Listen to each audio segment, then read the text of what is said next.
Welcome everyone to this session, contributing to the week of events and discussions constituting Utopia Week, the third such now already, hosted on this occasion by the University of Gothenburg. I'm Seán.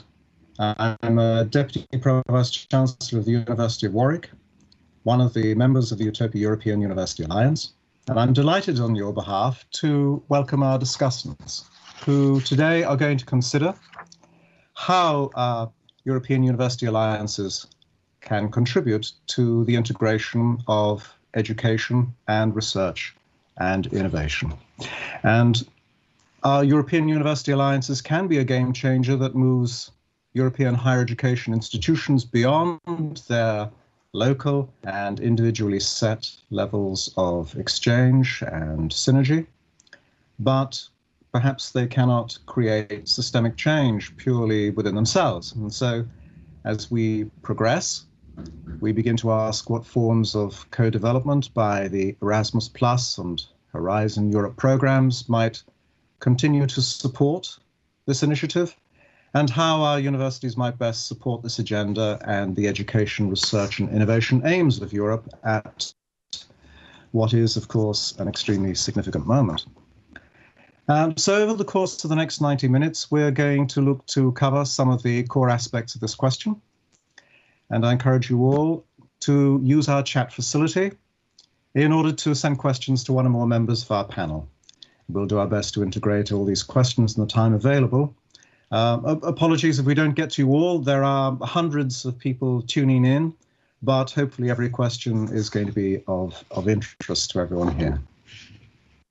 So without further ado, let me introduce the panel and then open up the discussion for you all. I'm delighted to welcome, therefore, Tine Delver, who is the Deputy Head of Unit of Higher Education in the European Commission's Directorate General for Education, Youth, Sport and Culture. Then Apostolia Karamali, Head of Unit in the Directorate General for Research and Innovation, R&I Actors and Research Careers. And Professor Bernd Uber, he is President of the Ludwig Maximillian University of Munich. And additionally here, he's also perhaps representing the European University Alliance for Global Health. We have also Professor Hester Klopper.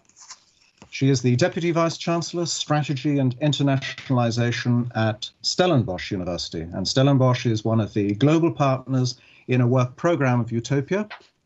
And lastly, and certainly not least in any way, we have Professor Eva Wiberg, the Vice-Chancellor of the University of Gothenburg, and additionally the current President of the Utopia Alliance, and here, therefore, also representing Utopia.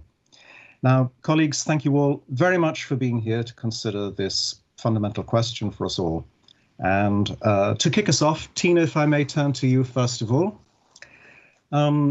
You're closely associated with Erasmus Plus, of course, and the University Alliances in the pilot phase are funded by that. But so what do you think are the core aspirations of the EUIs?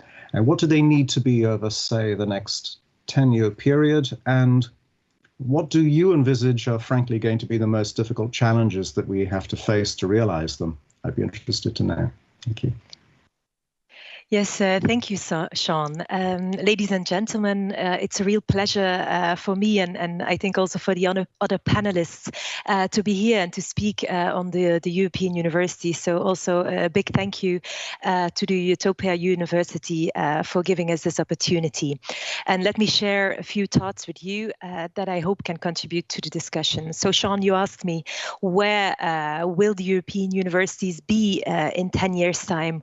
Well, we hope that they will be highly ambitious alliances with potential to really trigger in-depth structural and systemic cooperation between the different partner institutions on all their missions. So not only on education, but also on research and innovation, and that really at the service of the society. To become very ambitious alliances, of course, this means that they need to scale up in terms of level of of trust and understanding between the higher education institutions to make this cooperation work. And this is both in terms of quantity and in terms of the scale of their cooperation. That is why actually we see a lot of potential for big impact and for really inspiring and leading the way towards really becoming future-proofed and resilient higher education institutions. We really see the avenue towards European universities where students, academics, researchers, companies and cities and other ecosystem partners work together on transdisciplinary challenges and develop new knowledge and solutions together, also bringing growth and innovation in their own regions. We see the future towards universities of the future where students can build their own curricula and can choose the courses to follow in any partner of the Alliance, following a sound pedagogical guidance, of course. This through truly European inter-university campuses, and students would also be able to get a European degree. We see European universities where mobility of students and staff is really embedded through innovative mobility formats in many different ways, where really students and staff learn, teach, do research and cooperate across disciplines, borders, languages and cultures. We also see European universities being pioneers in linking higher education with research and innovation. They are really the ideal example where the European education area and where the European research area can come together.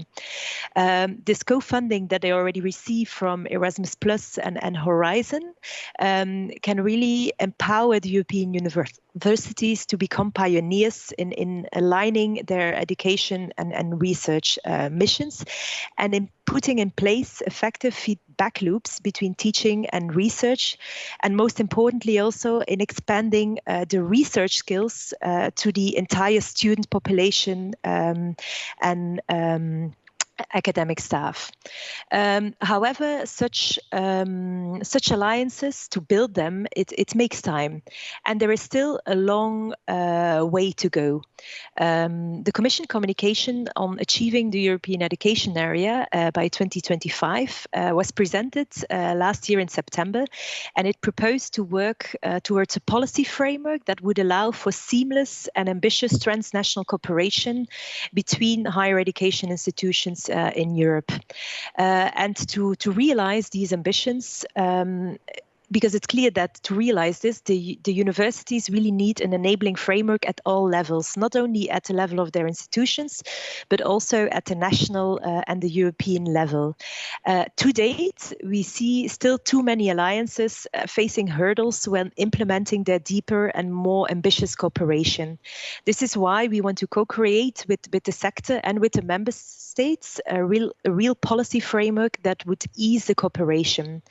For example, what kind of hurdles do we still see and do we hope to tackle in the coming years? We see it's not easy for alliances to share human, digital and physical resources and infrastructure. We see that it's not always easy to pool courses, including the accreditation and the quality assurance of new joint European programs. We see it's not always easy to introduce new and flexible learning paths for the students. Automatic recognition of study periods abroad is difficult to implement from time to time. Also, the mobility opportunities so far are not always seamless and embedded yet. These are just some examples where we think that the higher education institutions really need further help and an enabling framework because the cooperation is still not as easy as it should be. This is either sometimes due to institutional hurdles, but often also linked to the fragmented national frameworks that are in place in the different member states. And this is why we really expect the European universities to act as a catalyst for a change for the whole higher education community. We expect you to show as concretely as possible where the hurdles are. And to make that happen, to really make this transformation happen, we will need flexible and innovative solutions.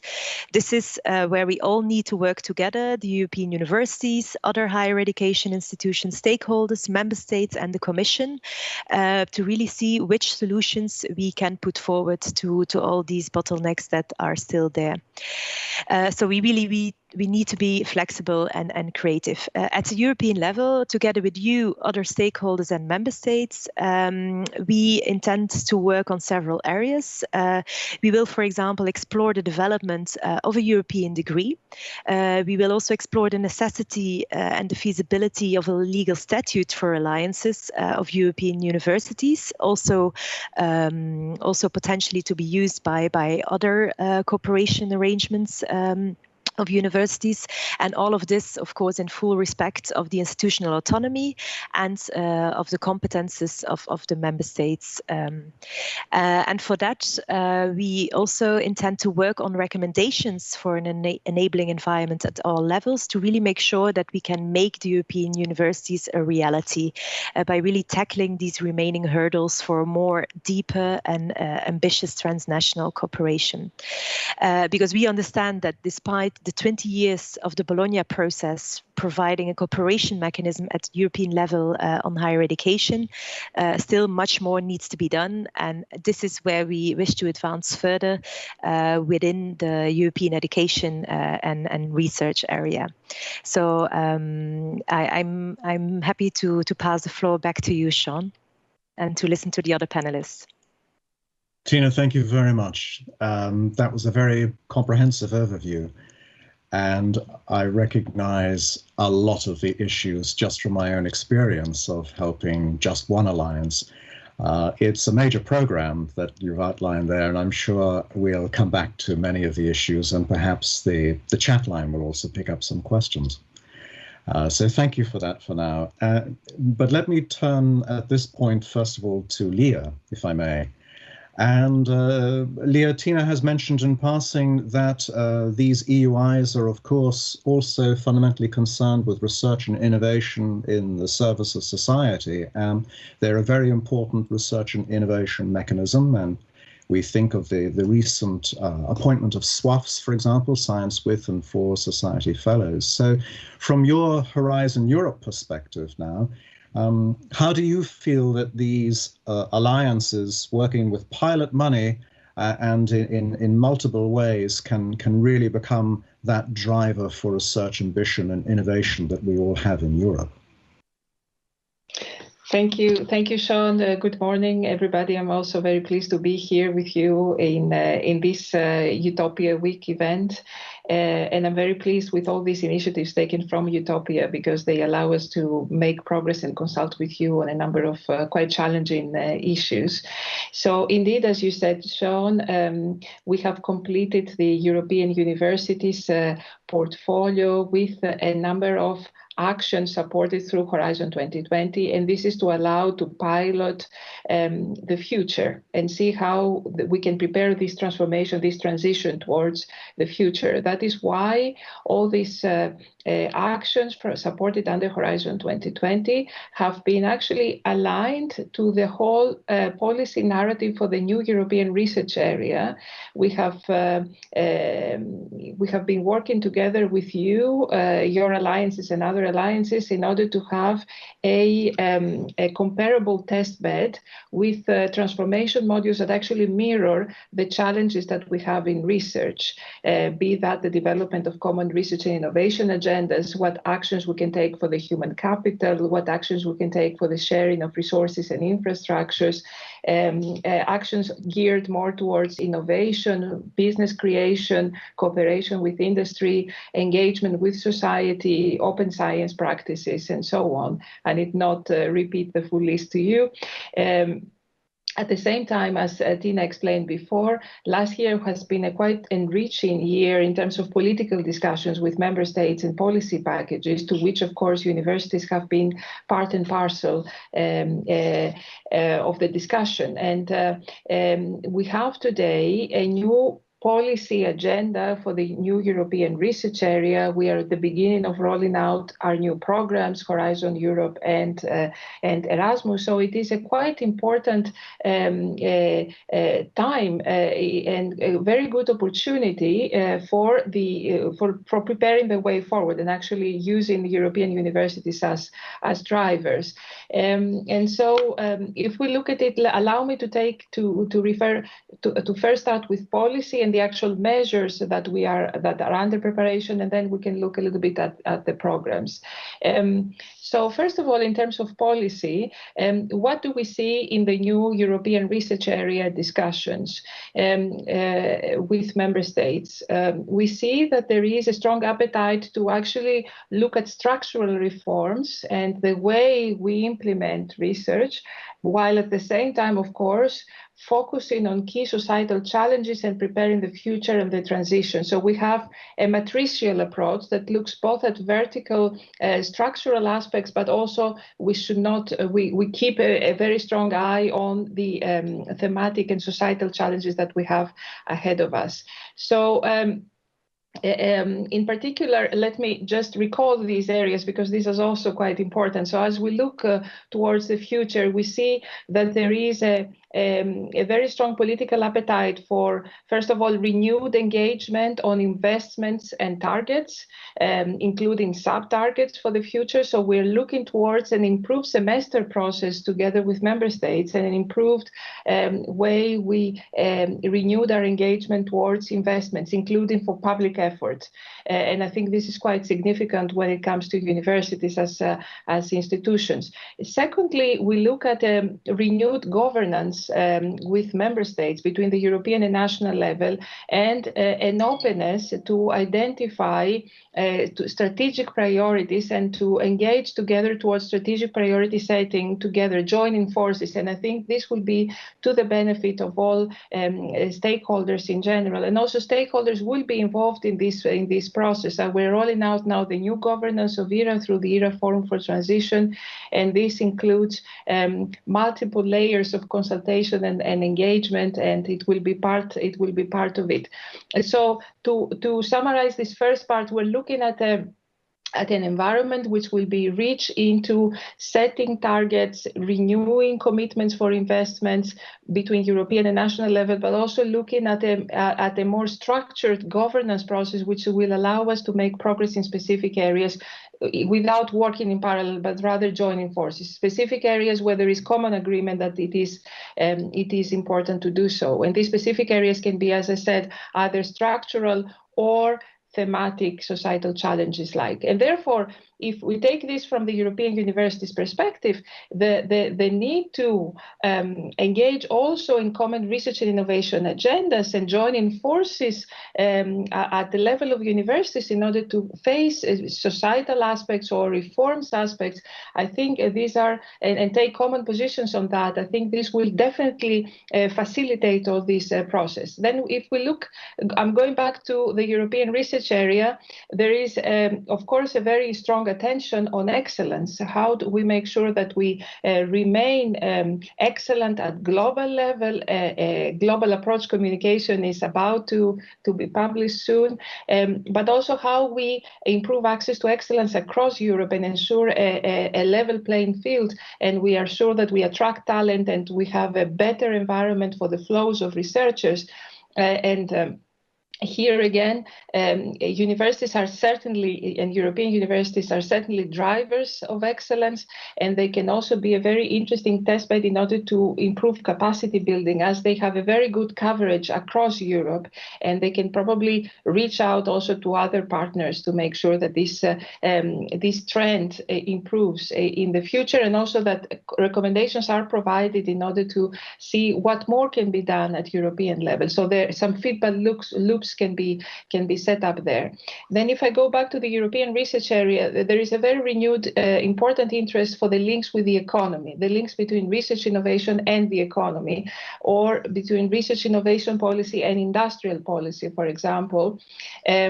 So there again, we're looking at how we can improve bottom up, the ecosystem level. Universities are important actors of the ecosystem. How we can improve the framework conditions. We're looking at technology transfer, IP, knowledge transfer, valorization strategies, creating common industrial roadmaps. So we're looking at, let's say, how we can improve the ecosystem, how we can improve the methodology of working together towards action plans and the framework conditions.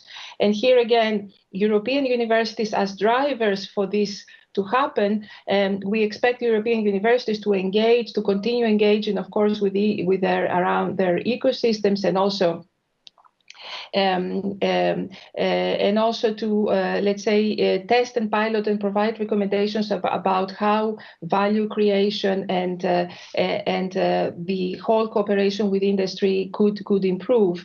And finally, when it comes to deepening the research and innovation system, here we are looking at really structural aspects such as research careers, the reform of the assessment system, the open science practices, a renewed strategy for research infrastructures, technology infrastructures, and so on. And here again, we expect the European universities to be drivers to pilot new ideas and to promote the new way of doing, of making things happen in the future. So this is on the policy side. Then when it comes to societal challenges, we know that we have big societal challenges such as the green and digital transitions, the health in this particular case. So we expect European universities to become the climate champions of the future, and to give us, to tell us what do we need to reach these objectives through the recommendations. We expect them to be open universities and to lead by example, to let's say, to propose ideas about the digital transformation. And all this, of course, can be supported through the programs, right? Both in terms of institutional aspects and then also especially from the thematic point of view. And I stop here and I'm open to questions. Thank you. Thank you, Leah. That was quite an agenda for us all. So much to talk about. No pressure, therefore, if we're going to do all of these things. But thank you for laying all of that out. It certainly sounds like an exciting agenda. Let me bring in Bernd at this point, because I've heard Tina tell us that we have a whole set of EU general goals about community and trust and inclusion and mobility, of course. And I've heard Leah tell us that we also have a whole agenda about investment and targets and governance and transformation of society.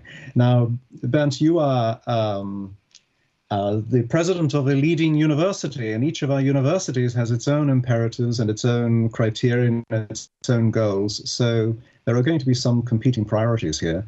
Many of these things are sustainable from the bottom up.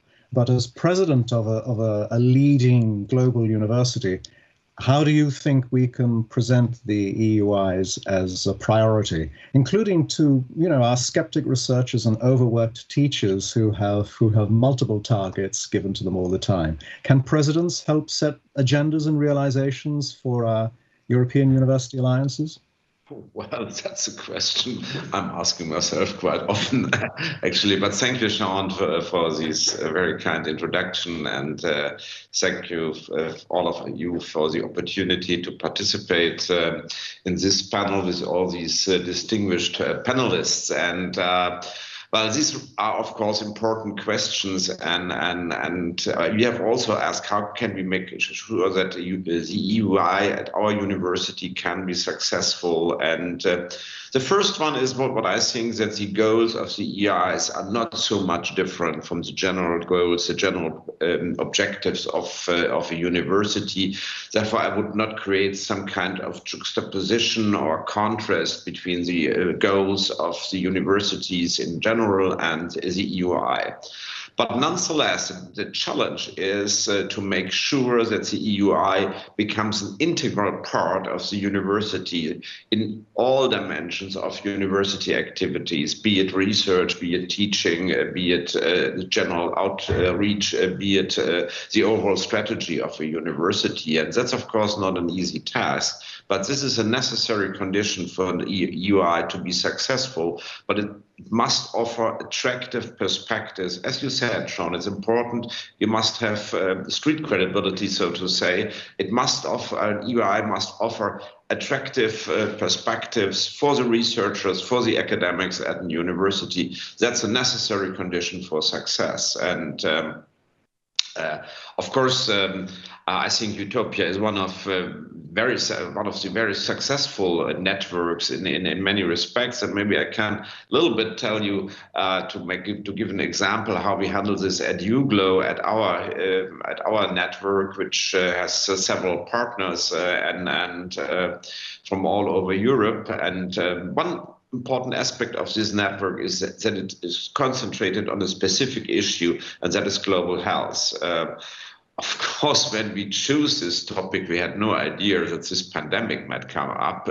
So now this topic is, of course, really a hot one, and there's a lot of attraction. But that was a choice without having any idea that this might happen. And but this concentration on one common topic makes sure that researchers from all of the partner universities, from Paris-Saclay, from Szeged, and the other ones, are coming on board, and we immediately had a network between all those doing work, doing research on global health. And now, of course, what happens is that these movements also covers other areas related to global health. For example, if you consider, I'm an economist, there are issues involved concerning economic questions, which can also be covered in this network. Therefore, that was part of the interest of the points in this network, and that made sure from the beginning that we had a lot of what I said before, street credibility, and this has turned out to be a success. But I think each of the networks uses different strategies, different ways to make sure that the academics at the partner universities are participating. Concerning the role of the European university networks, I would also like to say in the end, this is not the only network we have as a university. We have cooperations with individual universities, and there are other networks. For example, our university has a cooperation with the University of Cambridge, and we have other networks. For example, the LERU network, which Eva still knows from former times when she was at Lund University, and therefore there are many other networks and initiatives which also make sure that of course cooperation across borders, mobility of researchers and students is enhanced, and the European University Initiative, I think, is a very helpful, very productive add-on in this respect, which tackles in particular the idea of having very visible networks of European partner universities. Okay, thank you. Thank you, Bernd. Thank you. That's a very good answer. And you're quite right to emphasize the multiplicity of links that we all have, the bilaterals we have, the different organizations like LERU or the Guild, for example, where 3 of the universities of EUTOPIA are members, where we have lots of important discussions and forms of collaboration there as well. So thank you for that contribution. And let me turn to Hester now, because we have been talking about Europe as though it were the center of the universe, and it often sees itself as being that. But the European alliances are clearly keeping an eye on their global connectedness. Obviously, the Commission at one level does hope to encourage leveling up across Europe, but also in relation to the rest of the world in terms of competitiveness, attractiveness, ambition, and Bernd's own alliance. Global health is a brilliant and challenging example of that. Now, Hester, you're a Deputy Vice-Chancellor focused on strategy and internationalization in a very outward-facing research university that is not located in Europe.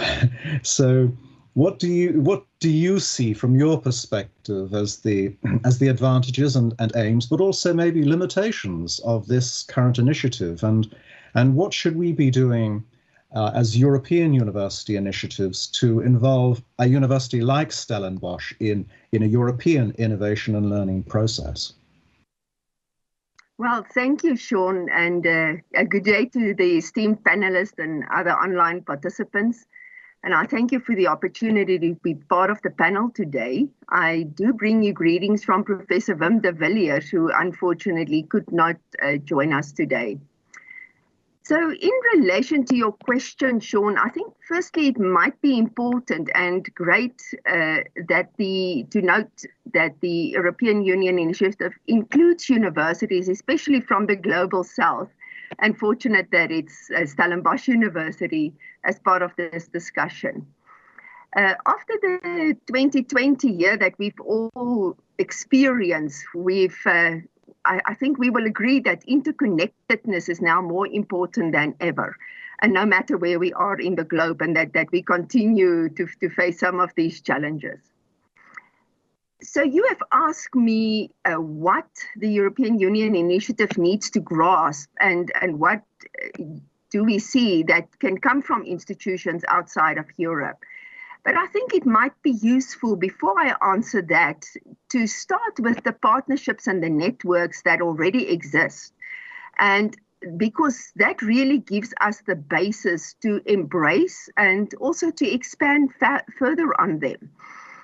So let me try to be very succinct in this, but highlight quite a number of these partnerships and networks. So Stellenbosch University has been involved with Erasmus Plus and the Horizon for quite some time. So it was great also to hear Vanessa and Apostolia speaking about the extent of some of these initiatives. In terms of the capacity building in higher education projects under Key Action 2 of the Erasmus Plus program, the aims has been to support the modernization, accessibility, and internationalization of higher education in the partner countries, especially like South Africa, and is carried out in the context of identified European Union priorities. These projects is generally focused on aspects like curriculum development, the modernization of governance, and I think there we can definitely relate to the excellent report that was published in 2018-2019 on global governance, the demise or transformation. And then also in terms of the management and the functioning of higher education, at the strengthening of relationships between higher education and how that relates to the wider economic and social environment as well. So since 2015, Stellenbosch University has been part of 11 capacity building in higher education projects, and has also been leading in one of those projects. What we've seen, the impact of these projects have been significant, not only on an institutional level, but also for the higher education sector and national, but also within the SADC region. STORM, for example, has led to the development of a postgraduate diploma in research management and administration. And then we've also seen the successes of YEBU, which has contributed to the national conversation about the internationalization of PhD studies. In addition to this, we have seen projects like Vital Global and Forest 21 include a very strong focus on local development, north-south and south-south development that has been part of that. And the other point that I think has been crucial as part of Vital Global and Forest 21 is, for example, how industry partnerships and building global communities has become part of these subject fields. So we were very fortunate also to host the Vital Global Conference here at Stellenbosch University in 2019. And through its participation in these type of projects, Stellenbosch has been able to strengthen our relationship with both our European partners, but in other ways also that we could use some of the expertise that we've gained through these partnerships and implement them here in South Africa. So these type of projects provides the platforms indeed for co-creation of knowledge, partner learning and sharing. But what we've experienced and hope to continue to experience is that it's been based on an equal footing basis. So when I shift to Horizon, the Horizon 2020 Research and Innovation Framework Program has indeed been a critical success factor for Stellenbosch. And I cannot even begin to thank the opportunities that we have been able to use, because we have 21 funded projects under Horizon 2020. And this is immensely contributed to our research and the research output. So Stellenbosch has been a partner in several of these European capacity development programs and initiatives. For example, when commencing with the FRINDOC in 2020, the focus was on developing a framework for internationalization of doctoral education. That was followed in 2015 with enhancing postgraduate environments, focusing more holistically on what institutions could put in place and to improve the quality of postgraduate environments for both staff and students. And then I've already referred to the YEBO project, but in 2017, the YEBO project picked up from the FRINDOC. And actually the tool that was used that gave expression to the practical implementation of these tools and key aspects of how and what we could implement in internationalization of doctoral training. So I think you would agree with me, just looking at some of these networks and projects that I'm referring to. Undoubtedly, Stellenbosch University has enhanced our practice through the exposure of these EU initiatives. In particular, we have had wonderful exposure to the forefront of thinking in Europe. You know, being here at the most southern tip of Africa, it's quite a distance, but through these connections with Europe and being able to participate and collaborate, we have indeed seen how we could use this and then influence nationally and also other institutions within our country, but also, as I said, in SADC and even beyond SADC with some of our African partners. Additionally, we have adopted several of these best practices and contributed extensively to the development of our postgraduate skills development and also in relation with our local and international partners. However, I believe that through Stellenbosch University's participation and involvement in these initiatives, I want to believe that our European partners have also learned much about the fact that there is a reliability, a commitment, and an integrity of Global South partners and the way that we make a contribution towards these partnerships. Unfortunately, and perhaps ironically, a substantial challenge with these types of projects is always capacity on our side. And this is capacity in terms of finances, but also in terms of human resources. The rigorous demands on reporting and managing these projects according to the rules of the EU are extremely time-consuming, and it indeed requires, dedicated attention and very specific skills. And when we are challenged with institutions that are often resources poor, where Stellenbosch is not at the bottom end, we are very fortunate here in South Africa, but that does bring challenges. And this can lead to sometimes uncomfortable situations and extra unexpected burdens in some cases, where our partners have had, I want to say, almost lifetime exposure to these type of projects. So it is understanding where South partners comes from, but absolutely and willingness to make these contributions and to make sure that we will be able to make this contributions. So fortunately, this aspect has really been dealt with very well on the EU side, and they have been very supportive. One fundamental outcome, especially of the YEBO projects, and I really want to emphasize this again, is that it's on track. But one issue, and it relates to your question, Seán, so what can the EU do and to really support the South partners? And this is that we are faced with an immense lack of funding for postgraduate research. Because of the challenges financially within the country and the region, there's no access for postgraduate research, and especially student bursaries. And things like student bursaries, to the best of my knowledge, is never part of the EU initiative. So it really leaves a huge gap for us.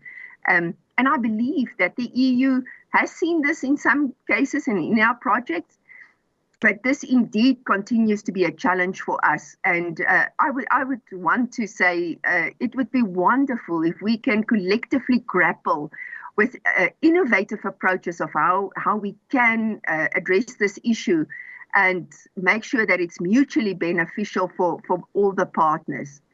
So in conclusion, I want to say I am convinced that Stellenbosch University can make a contribution in areas of education, knowledge generation. Especially we have seen recently the establishment of our School for Data Science and Computational Thinking, and just in the past week our University Council has approved the School for Climate Studies, and that really provides us with a basis to work with partners around very topical themes as well. And the other one that comes to mind is also our huge initiatives around global health.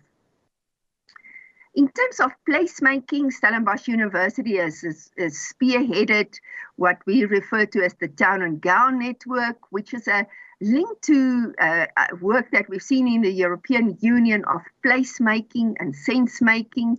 And I think that's an opportunity, but also the points of inclusion, building towards comprehensive internationalization, and then learning from the EU how we can mobilize structures that are adaptive, collaborative, and multi-level governance models. So let me conclude on that point and say thank you for this opportunity. We are indeed looking forward to work further with our European partners. Thank you. Thank you, Hester. That was wonderful. And it's a delight to have you on this discussion. Our Global South partners associated with EUTOPIA are extremely important to us. We have the International University of Rabat, we have Kyungbuk, as well as Monash University, with whom Warwick University was already engaged in a strategic partnership. So it's a very good example of the forms of internationalization that you've been emphasizing for us all. Thank you for that. Now, at this point, can I encourage our audience to put their questions in the Zoom chat if they have one, and we will do our best to field them. Don't put them in the Q&A, put them in the Zoom chat. And now, if I may turn to Eva. Good morning. And Eva, as the current president of the EUTOPIA Alliance, let me load all of these wonderful aspirations onto you. What are your current targets and preoccupations this year for us? And as the Vice-Chancellor of Gothenburg, what do you really want the EUIs and your university to do to try to meet all of these agendas for Europe's higher education system? Okay, thank you, Seán, putting a lot of weight on my shoulders, but that's okay. I really feel encouraged. I would like to send a warm greeting from Gothenburg. The sun is shining today. That's really good. So there's hope for the future. I would also send a warm greeting to my fellow panelists and all persons that are connected today. So you asked me questions both as a president of EUTOPIA and also as a vice-chancellor. Well, as a president, let me start by saying that I'm extremely happy that we're getting along so well despite the pandemic. Actually, we've reached out to more people than we would have done if we had had the week here in Gothenburg. But of course, we would have liked to be in Gothenburg. I think it's a mix that we will have to be working with in the future. Our alliance has anyway been able to keep track on our goals. And I thank both Tina and Leah for your kind words to EUTOPIA. Apart from deliver on the objectives, I think it's very vital to look ahead. Our Erasmus Plus funded project has come halfway. It's incredible how time flies. We need to look at the outcomes and identify challenging areas and even more common ground within our consortium. But we also need to look beyond the project and talk about the overarching alliance. Of course, we also look at new calls, but not only. So, is there going to be another call from the Commission in 2022? We don't know yet. What could this entail? And then, related to a possible new call, preparing for the future, we're also considering the future size and shape of our alliance. And in that sense, we need to be proactive. We have to give voice to our experiences. We have to feed them into the European research and education community and the European Commission. And that we do through the ongoing hearing process and also learning from our fellow alliances. But certainly we must focus on moving from the project to the longer term vision and strategy for the alliance. Taking our initial learnings and experience from the pilot project and considering how to expand and grow these activities to meet our ambitious long-term plans. And also how to integrate our education and research activities, which of course now currently are in two separate projects, but we really believe that education and research and innovation must be intertwined. So then education and research could feed and build on each other to deliver an innovative integrated vision for our European university. And I think that Bernd mentioned also that. Working with our international and regional partners is very important. We need to ensure that they are fully embedded across our activities. We need to focus on co-delivering potential solutions to both local and global challenges. Placemaking is also a very important issue for us. And we're engaging, for instance, in the Western Balkans. I actually think it would be a grand mistake, though, not to take the global perspective into account. And I'm really happy to have Stellenbosch along with us. Our alliance, if we look at EUGLOH, that is focusing on global health, we could say that we also do that. But especially the sustainable development goals are important for our network. And not only until 2030, but beyond that. Another vital question is the cooperation between existing EUI alliances. So EUGLOH definitely, Bernd, I really think we can do a lot here. And other alliances. And Bernd, you mentioned, for instance, LERU Guild. We know that some of our institutions in EUTOPIA are part of Guild. And I think we could do much more together and take a systemic leap forward. And together with our associate partners, like Stellenbosch, with whom we have long-standing relations, this has to be done. Especially when it comes to breaking down barriers and hindrances for comprehensive internationalization. And sometimes it's the small and nitty-gritty formal things that makes the grand ideas come to a stop. And this was also mentioned by Tina.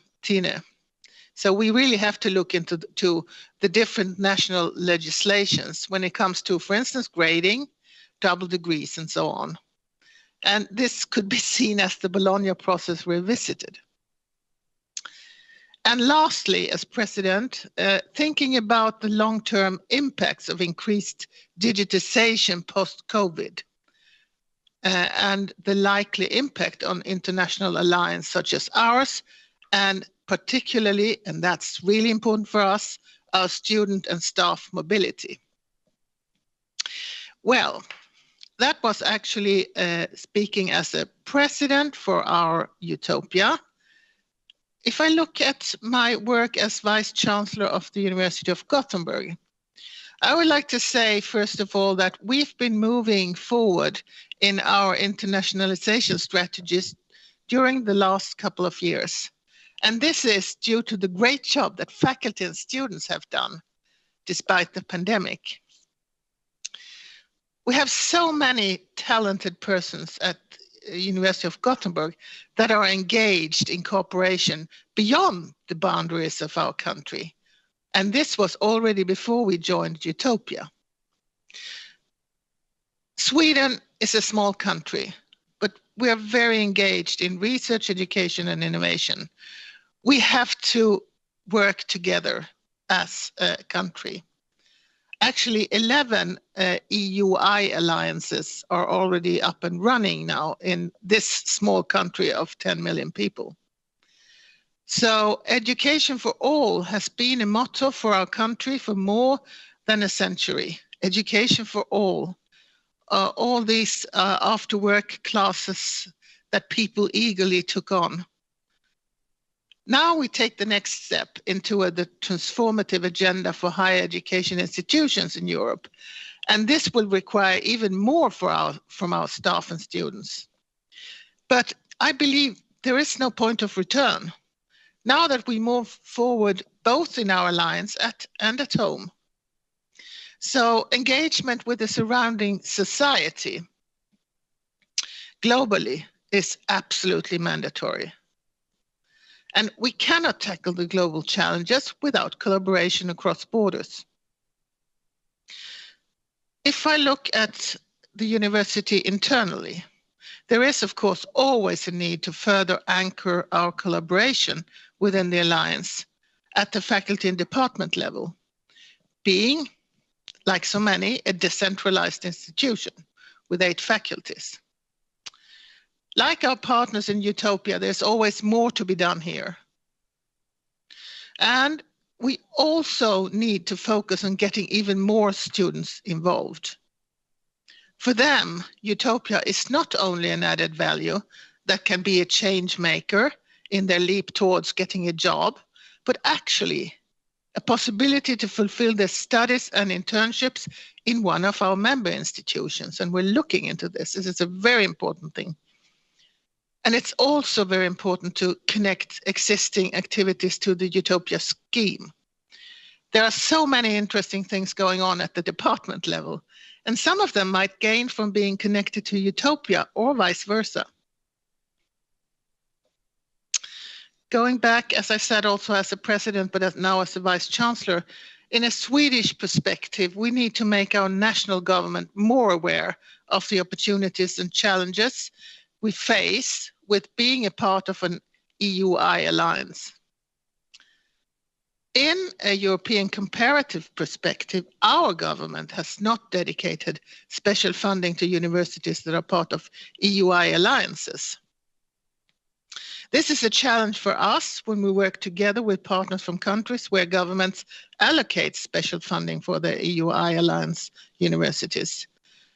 But more importantly than that, than the money, is that the government needs to facilitate cooperation by, as I said also as a president, changing certain national laws that sometimes stand in the way of international education and research cooperation. So finally, I believe that we should be more open to the world and not only Eurocentric. And Utopia is definitely working in this direction, and I'm proud of Utopia. So, Seán, back to you. Thank you. Eva, thank you. It was wonderful. It was, as ever, uplifting. And you mentioned many essential things, some of which have been mentioned already now in the chat line of questions. But let me just say I was especially pleased that you mentioned our students. Everything ultimately is for them and depends on them. And we are a very student-led alliance. So overcoming the pandemic is essential to ensuring that sense of sharing and those common agendas for all of our international groups of students. Thank you all very much indeed for your initial thoughts and responses. We have now many questions coming in on the Zoom chat. Allow me to begin by putting one to all of you, just for your initial spontaneous reactions. The question concerns the possible cooperation between the existing EUIs, the different alliances. And it is a very pertinent question, is it not? Because in the pilot phase, as Eva says, we're already sort of halfway and beyond through it. And so there is a question about what comes next and whether or not the existing alliances might be called upon to collaborate more closely in the future. So do we think there's a virtue in that, or do we think there is a virtue in maintaining a multiplicity of alliances, pursuing different ideas, advocating different forms of innovation? I'd be very interested to hear what everyone's reaction would be. Could I take Tina first of all? Yes, Seán, thank you for this question.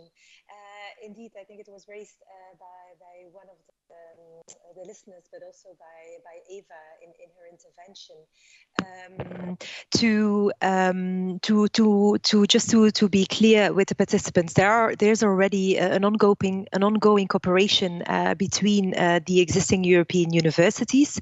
The European universities themselves have set up a cooperation framework, both for the first 17 alliances and then for the next 24 alliances that were selected only last year.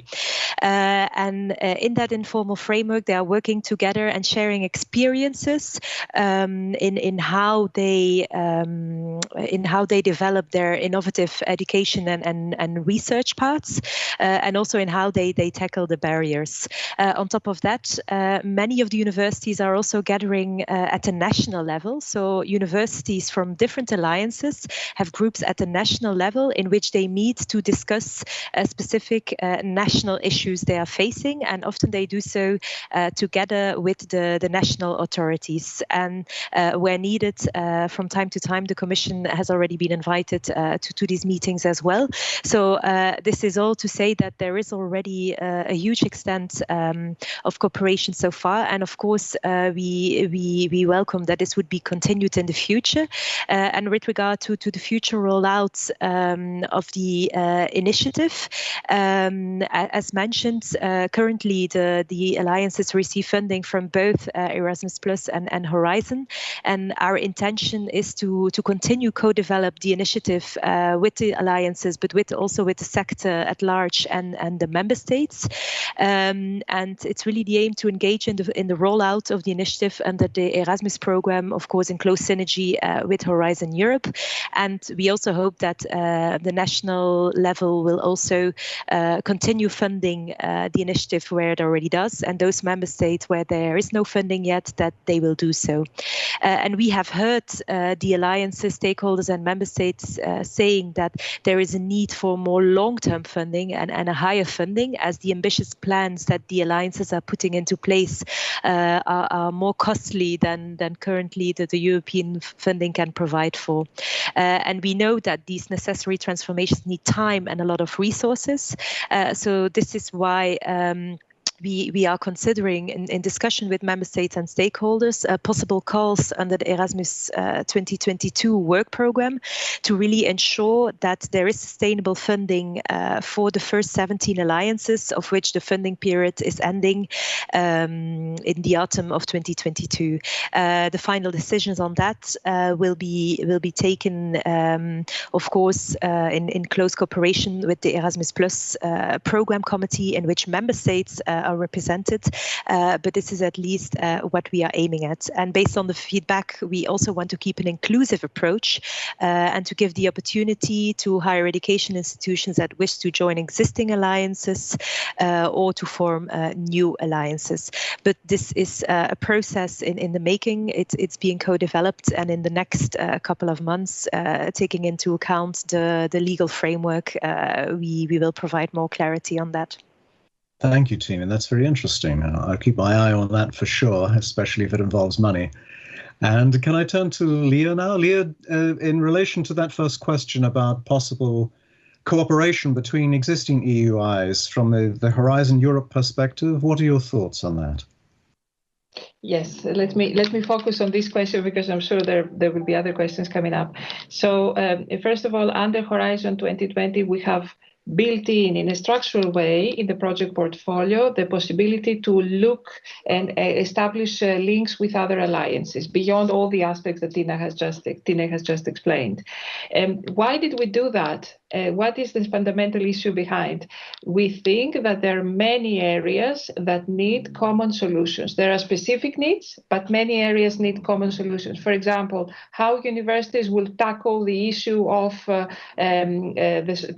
transitions, for example, the green, the digital, and so on. I mean, I go back to what I fully subscribe to what Eva said.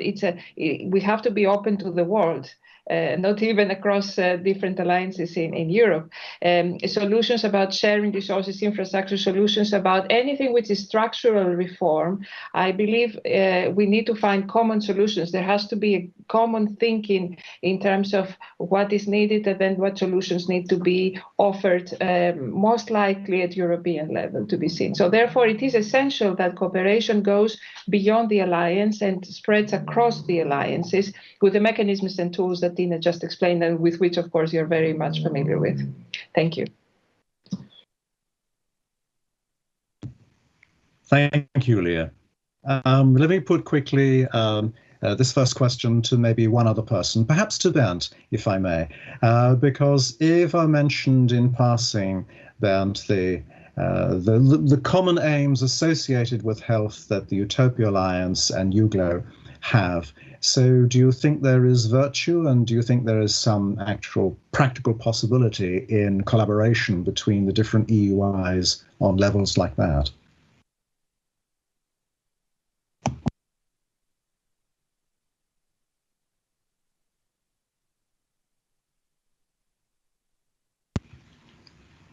I think you're currently muted, Bernd.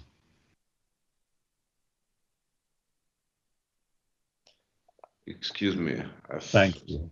I've now said so many interesting things, and you haven't heard them. And I think there are a lot of potential benefits. For example, first one is that there might be academic or scientific reasons to cooperate. For example, if a couple of networks addresses similar and academic or scientific issues, then a cooperation is always very natural and welcome, I think, by everybody. The second point is, I think, there is what Tine has mentioned, in my understanding, is already that you are living in this framework of European university networks, and there is a kind of exchange. And the third aspect, which I think is particularly important, this initiative, this European University Initiative, is an idea which is rather new, actually, that you have funding by the EU, that you have a cooperation of European universities, sometimes outside of Europe, of course, as we have seen. And there is, of course, how do you develop? And it might be very helpful to exchange your experiences. How do you develop in a certain network? What are your experiences in another one? And exchanging this kind of views is very helpful. It's always, you can learn from each other to further improve upon your development. And therefore, I think this kind of cooperations are important. Nonetheless, I would like to add, it's of course also important that each network develop its own profile, and that is of course the main focus. Exchange is helpful, but the work must be done in the individual initiative, and that has to be the prime focus, of course, of activity. Therefore, exchanging with others, if nothing is happening at home, is not the best way. Agreed. Thank you, Bernd. Thank you. Now, there are lots of other questions coming in, and I'm conscious of our time already, so perhaps I'll move us to another question. And this is a question that a lot of people have been asking. And again, I think we could do around the table quick answer. And it maybe is a moment of honesty and pragmatism from us. Lots of people have been asking, how much of a common European degree and a common course structure can we actually hope to bring about? There are all kinds of national differences. There are all kinds of local or institutional restrictions. What truly do we envisage we're going to have achieved by the end of this pilot phase and over a 10-year period? What would we really like to see as a European recognized degree put into place? Eva, could I begin with you on this question? Yeah. No, I think the common degree, it has to grow gradually. And I agree with Bernd, the fact that we have to do this within our alliance before going to a next alliance. And so we are discussing within EUTOPIA how to make this possible for the movement between our universities, students and staff. So when we have, we're now going to have a pilot, we will have exchange, for instance, for 10, 20 students for the next year, and they will then be able to possibly then have a utopian degree. Once we have this, achieved this, then we can, as Bernd said, we have to do our own homework. Then we can stretch out to others. So I think it has to start with pilots. That's the only way forward. So I stop there. Thanks. Thank you, Eva. Let me turn to Hester at this point, because would a common European degree have some value added for a university like Stellenbosch? And can we envisage a common degree with a certain course structure that can be even more than Europe? Well, that would be wonderful.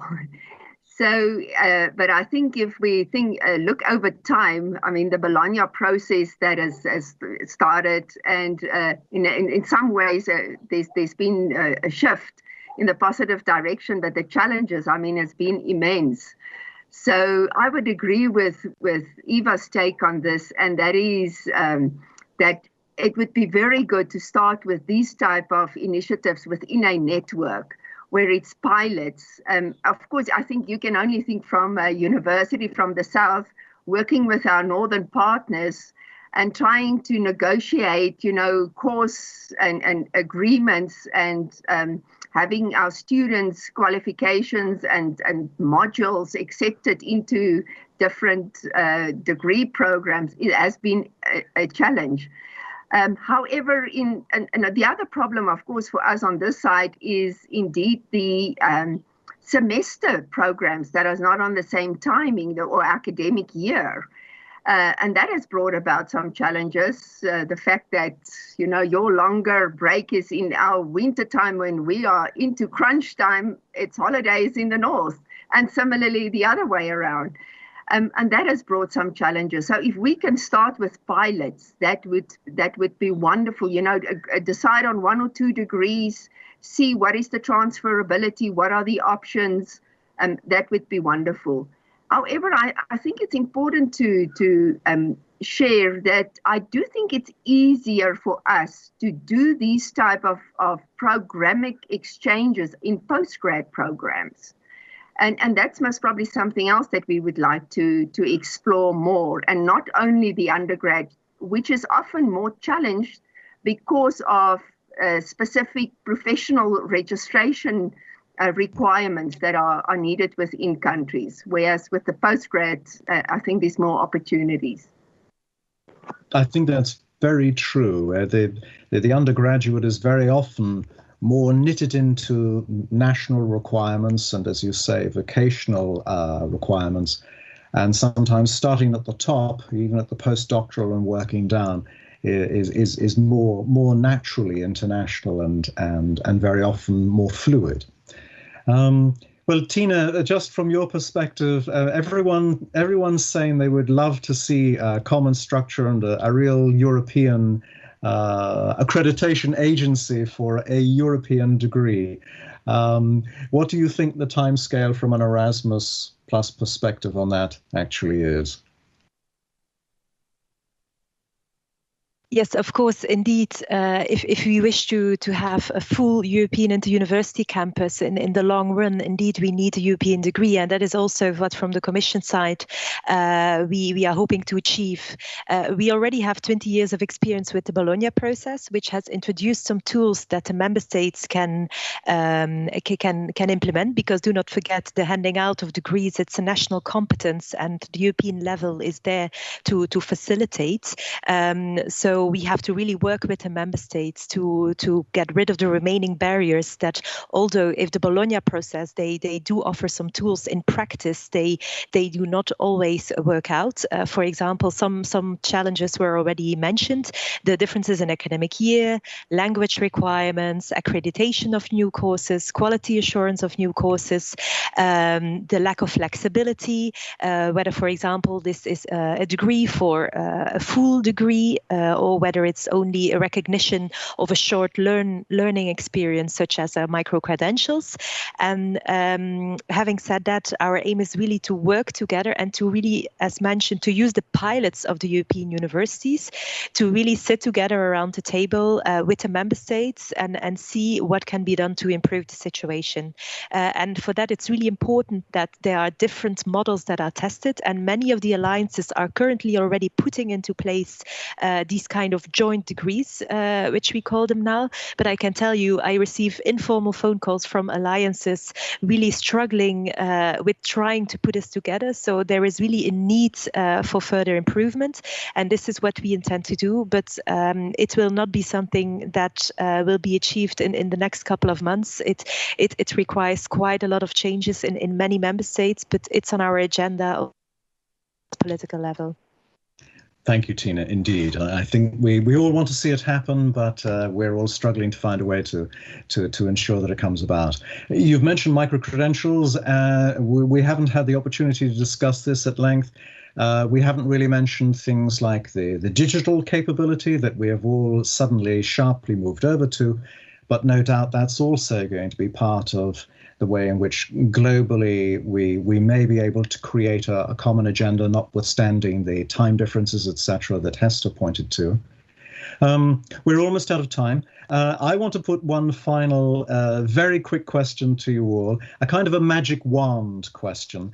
Getting through all of the practical problems, if there's one thing that from your perspective you can, with a magic wand, institute, and it happens, what would that one thing at this point be? But you can't have any more money. So if I go immediately to Bernd and ask him what the one magic thing is that he wants, I'm very interested in the answer. My answer is very simple. I would summarize it as deregulation. Deregulation for universities. First, in respect, less provisions, less regulations. In terms of the decisions of universities, more autonomy, that we are less hard on the leash of our governments. And the third one, I think, and that's the main difference between European universities and US American universities. It's one of the reasons why United States universities are in this strong position in many respects relative to their European counterparts. This is selecting our students. Selecting students would be one of the most important game changers if you want to push the European universities and European university networks forward, and that would really have a major impact. Thank you, Bernd. Bernd has deregulation. Bernd has said, "Cry freedom." Leah, what would be the one magic thing that you would bring us, very briefly? Well, if I mirror what Bernd said, my magic word would be to actually be able to help empower universities to realize this ambition. Thank you. May I, just in the time left, give the final word to Eva. Eva, do you also want to cut all the red tape? Yeah, I would definitely do that. But my magic wish would be to have a Utopia train, both a digital and a real train, so that we could go around, visit our alliance universities, but also, for instance, Ludwig Maximillians, and then magically we could also transform the train into an airplane and come down to Stellenbosch and other places in the world. So this will be both digital and for real. Wouldn't that be Utopia great? train. We could all look like Star Trek and just teleport to one another. That would be terrific. I fear that we're out of time, but I really want to take the opportunity to thank you all for what I think has been a terrific discussion. We could obviously have carried on much longer, but thank you. And thank you also to everyone who participated in the chat and who's observed what we have said today. I'm sure these are conversations we all want to continue. But from me, Seán and all the colleagues here, have a great day or a relaxing evening. And thank you and goodbye.